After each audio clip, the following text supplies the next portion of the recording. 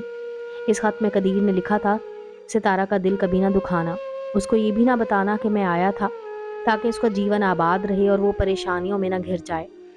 میں اس کو پریشان نہیں دیکھ سکتا۔ اس نے منصور سے شادی کر لی ہے تو دعا ہی دے سکتا ہوں۔ اب ساری بات سمجھ میں آ گئی تھی کہ میری سہیلی نے کیا فرضی داستان سنا کر انہیں مجھ سے دور رکھا تھا۔ میں بہت پریشان ہوئی، صبور کی منت کی کہ وہ مجھے قدیر کا پتہ بتا دے، مگر اس نے نہ بتایا۔ کہنے لگی کہ کہیں میری ڈائری میں لکھا ہے، مل نہیں رہا، مل جائے گا تو دے دوں گی۔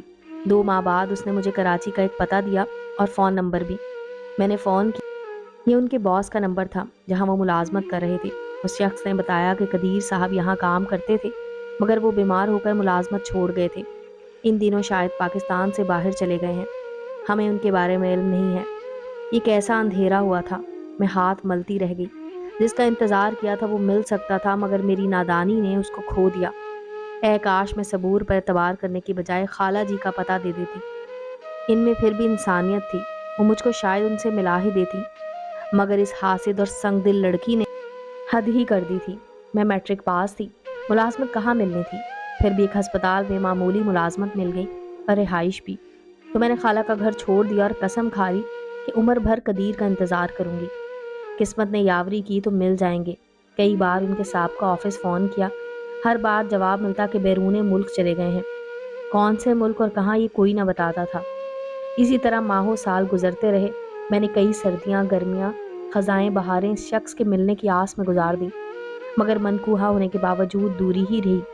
بالآخر 30 برس بعد یہ انتظار ٹوٹا اور ایک دن میں نے ان کو ہسپتال میں دیکھا، وہ اپنی بیوی اور 3 بچوں کے ساتھ تھے۔ آنکھوں پر یقین نہ آیا کہ یہ وہی ہیں اور انہوں نے شادی کر لی تھی۔ دل سے دعا نکلی کہ عبدالقدیر آپ جہاں بھی رہتے ہو خوش اور آباد رہو۔ میرا کیا ہے، میرا انتظار بھی رائے گاں کیا اور زندگی بھی۔